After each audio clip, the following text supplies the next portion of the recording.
20 लाख रुपए सोचना, अगर आप सोच सकते हैं, then you are on the right platform, then you are on the right mindset of success. इस चीज को हमेशा आपने ध्यान रखना है। So past is not equal to future. कभी भी पास्ट में मत पड़े रहो, अब तक तो ये नहीं हुआ, अब तक तो वो नहीं हुआ, अब तक तो ऐसा हो जाना चाहिए था, अब तक तो वैसा हो जाना चाहिए था, वो अब मेरे से बाद में आया, वो आगे निकल गया। ये आपका किसी से कोई कंपटीशन नहीं हो रहा, अंडरस्टैंड। एंड दूसरी चीज, जैसे मैंने कहा, पास्ट में कभी भी नहीं रहना। पास्ट सिर्फ जो चीज कल का दिन था, बीत गया, वो सिर्फ हमारी स्मृतियों में जिंदा है, हमारी मेमोरीज में जिंदा है, actually it is gone, it is dead, understand.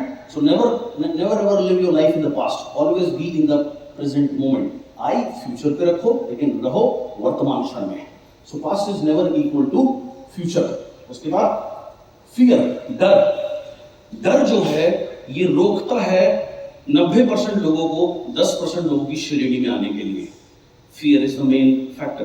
अब डर किस चीज का होता है?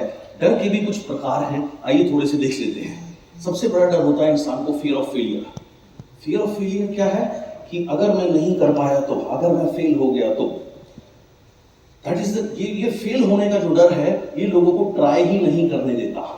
सो कभी भी जितने भी आप सफल लोगों को देखेंगे, उनके अंदर एक और कॉमन फैक्टर आप पाएंगे, they don't have fear of failure, they always do their best. वो डर हारने से नहीं डरते, क्योंकि वो हारने से नहीं डरते इसलिए अपना बेस्ट देते हैं। और 90% लोग जो है, उनके अंदर डर होता है फेल होने का डर, जिसकी वजह से वो उस चीज को अटेम्प्ट ही नहीं करते, वो प्रयास ही नहीं करते।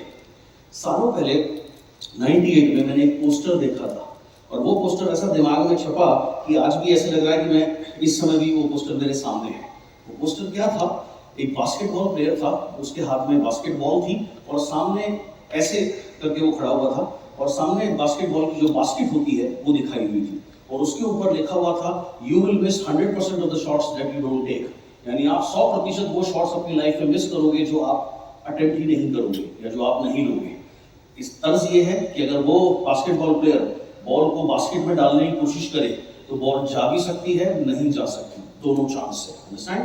बट अगर वो नहीं डाले तो 100% नहीं जाएगी। Got it? राइट? लाइफ में 90% लोग कभी बड़ा बनने का सोचते ही नहीं है। जैसी लाइफ चल रही है उसी में लगे रहते हैं, उसी ईएमआई में, उसी कॉम्प्रोमाइजेस में अपने जीवन को काट देते हैं, एंड ऐसे ही उनका टाइम पूरा हो जाता है। क्यों? क्योंकि उनको डर लगता है फेल होने से, नहीं कर पाए तो, नहीं हुआ तो। ये जो तो शब्द है, ये उनके सारे ड्रीम्स को, पहले जो थोड़े बहुत उठते भी हैं, उनको वहीं दबा देता है, वहीं खत्म कर देता है। So you should have never fear of failure. किसी सिटी में जाके काम करें, नहीं हुआ तो नहीं हुआ तो नहीं हुआ, कुछ ना कुछ एक्सपीरियंस मिलेगा, कुछ ना कुछ सीखने को मिलेगा, है ना? तो कभी नुकसान नहीं होगा। So you should never have fear of failure. आपके अंदर कभी भी फियर ऑफ फेलियर नहीं होना चाहिए, तभी आप अल्टीमेट 10% लोगों की या 5% लोगों की श्रेणी में पहुंच सकते हैं। उसके बाद और क्या फियर होते हैं लोगों के अंदर में? Fear of rejection.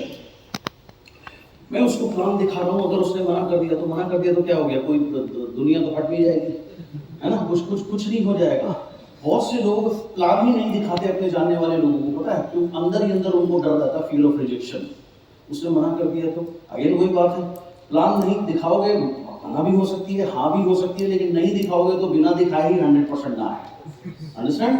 So fear of rejection.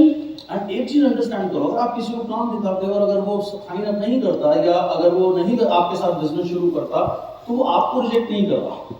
Okay? ऐसा कुछ नहीं है, ये कोई पर्सनल आप किसी को प्रपोज नहीं कर रहे कि आपका जो रिजेक्शन हो रहा है, तो कोई रिजेक्शन कुछ नहीं हो रहा। उसको बात समझ में नहीं आई, अभी उसका सही समय नहीं है, जब आएगी, जब समय सही आएगा तब बात समझ में आ जाएगी। It's as simple as that. So fear of rejection एक ऐसी चीज है जिसकी वजह से लोग खुलकर कभी भी प्रोस्पेक्टिंग लिस्ट नहीं बना पाते, और बना भी लेते हैं तो खुलकर कॉल नहीं कर पाते, क्योंकि ये बिजनेस में आपका बिजनेस उतना ग्रो करेगा जितना ज्यादा आपकी टीम में प्लान शो होंगे, और ये शुरुआत आपसे होती है।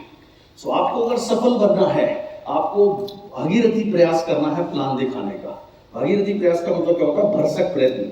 जैसे भागीरथ जी ने बहुत तपस्या करी थी गंगा को पृथ्वी पे उतारने के लिए, तो इसीलिए उसको भागीरथ प्रयत्न कहा जाता है। यानी आपको अपना 100% एफर्ट्स देना है मैक्सिमम प्लान दिखाने के लिए, क्योंकि प्लान शो करने के लिए। प्लान शो भी दो प्रकार के होते हैं, एक सेल्फ प्लान होता है, एक टीम प्लान होता है। तो दोनों चीजों का कॉम्बिनेशन, जिसको भी लगातार आगे बढ़ते रहना, चाहे आपकी इनकम आज 5 लाख रुपए क्यों ना हो, आई डोंट केयर। अगर आपको 10 लाख पे जाना है तो आपको अपने प्लान शो बढ़ाने हैं, दोनों प्लान शो बढ़ाने हैं, personal plan show, team plan show. अब ज्यादातर लोग क्या गलती करते हैं, कॉमन गलती इस बिजनेस में लोग क्या करते हैं, थोड़े टाइम के बाद में मैनेजर बन जाते हैं। उसके बाद वो काम करना बंद कर देते हैं, बस वो इंस्ट्रक्शन देते हैं। तो वो आप इंस्ट्रक्शन दे रहे हो अपने डाउनलाइन को, आपका डाउनलाइन आपसे ज्यादा स्मार्ट है, वो भी इंस्ट्रक्शन दे रहा है अपने डाउनलाइन को, उसका डाउन अब जो तीसरा डाउनलाइन है वो और भी स्मार्ट है, वो इंस्ट्रक्शन दे रहा है अपने डाउनलाइन को, उसका डाउनलाइन और भी स्मार्ट है, वो भी इंस्ट्रक्शन दे रहा है अपने डाउनलाइन को।